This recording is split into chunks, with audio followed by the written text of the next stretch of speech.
Hi, my name is Anna Grace Raddick. I ran for the 9th Congressional District.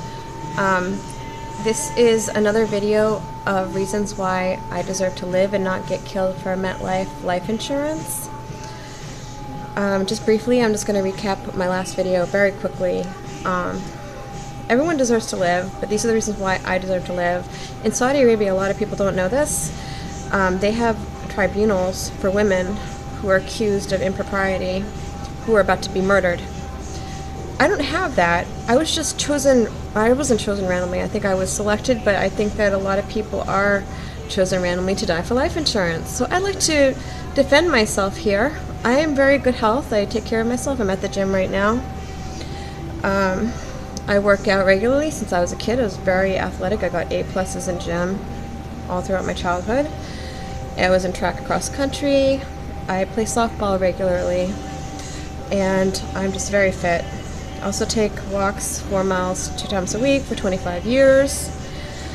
I'm very chaste. A lot of women are murdered for life insurance. Not life insurance, but a lot of people are murdered in general by men that are violent because they're not chaste, because they sleep around, right? Everybody knows that. I think most law enforcement know that. I am chaste, except when I was trafficked and I was actually given a date rape drug. I have actually preserved myself, and therefore I feel that I deserve freedom from being sexually harassed and bothered by whoever wants this life insurance policy.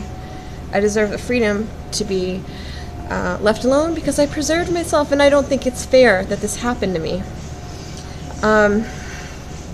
Not that anyone deserves to be harassed, but I feel it's especially unfair because I was very diligent about this. I listened to my parents, and I didn't even date when I was a teenager. I was also I'm very ambitious. I went to college when I was told I shouldn't. I'm hardworking. I've been working since I was 15. I do my best. I have a very strong work ethic. I was also a social worker. I never took welfare. Not that there's anything wrong with that. I actually support welfare programs for people who are very poor, but I've actually gone hungry without even getting food stamps. I didn't want to be a burden to the government. My choice occupations reveal a lot about my character. I wanted to be a nun, I wanted to join the army, I wanted to be a police officer. I come from a good family, not that that matters. I think everyone should be judged on their own. My grandfather was a Marine, my other grandfather was a CPA on Wall Street, and my grandmother was a Navy nurse. I have a lot of people from Ivy League schools, but I also have people who had troubled backgrounds too. That's why I think that everyone should be evaluated on their own. I live up to my civic duties. I took a police officer exam and I ran for Congress in order to fight this type of crime. I presented solutions to the crime I suffered, not just for hysterical complaints, and I am a good person. So I just wanted to go over briefly that I also got this tattoo here. It says life insurance fraud, and this still has not been able to help me help myself get a new Social Security number through law enforcement, the Social Security Administration, the federal government. No one has helped me at all get a life-saving number. The only person who helped me was a judge who changed my name because I was trafficked.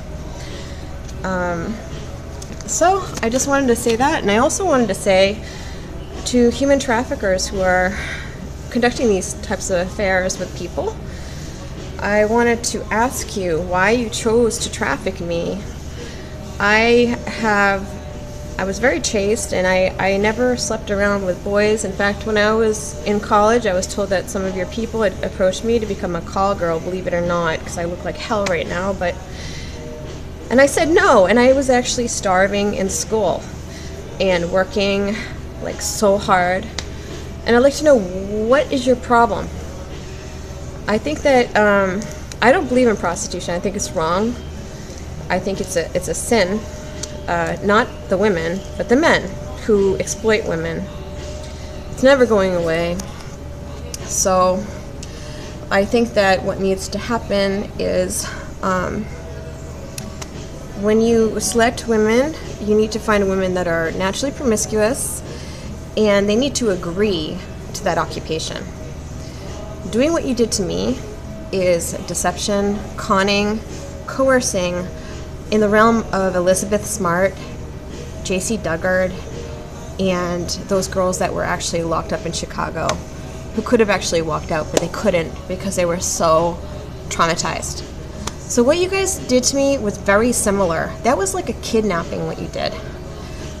And for you guys to think that I was going to collect life insurance money on my ex-husband, when I have never agreed to being a prostitute, and I've shown absolutely no interest in being a prostitute or a criminal, it's just unbelievable. Do you know there's actually a woman in New Jersey who married 12 guys from Saudi Arabia, Iran, and all these Arabs? She actually married them for money.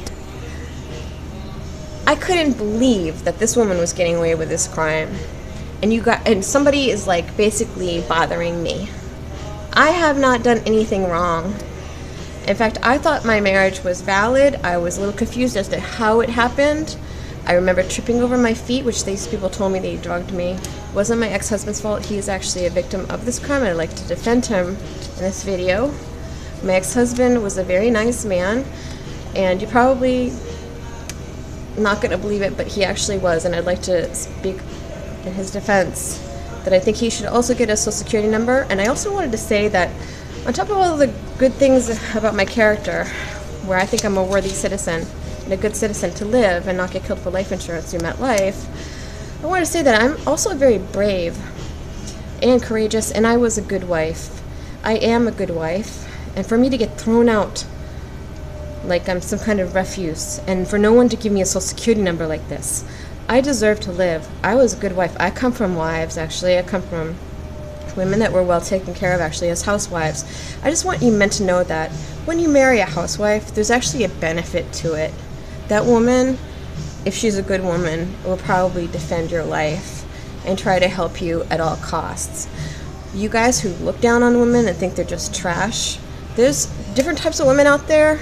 I myself come from women that are solid housewives who took care of their men and also defended their husbands. For me to collect money on my ex-husband, for you guys to do this to me, is an insult to me. It's an insult to the way I was raised, but it's also an insult to the fabric of the person who I am. How dare you people? How dare you tell me to collect all that money on my ex-husband? I want you to look at my face. I'm one of the women that you're murdering for life insurance. You had no right to do this to me. I was a good citizen. I worked hard for a living. I never went gold digging. In fact, I had a boyfriend for 5 years, right? My first boyfriend. And he didn't have a dime to his name. Where do you get off targeting me for this freaking crime? I will never even begin to understand what is your problem. Right now I'm getting harassed to such an extreme amount that I don't even think law enforcement can even comprehend it, or even I don't even know if the military can. I don't think this is fair. I feel like, why can't this government just give me a social security number, let me live, and just cash the money out, whoever's doing this, with my old ID? Why can't I live? I deserve it. And I can't believe, I just wanted to know,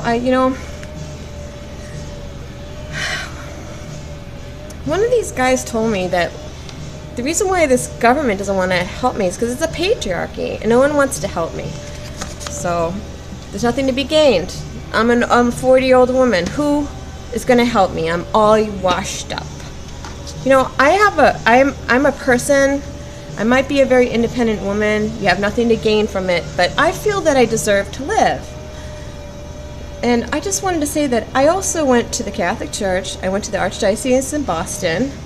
They said they don't recognize my marriage. That's not what I wanted, but it was nice of them nonetheless. They said I was trafficked.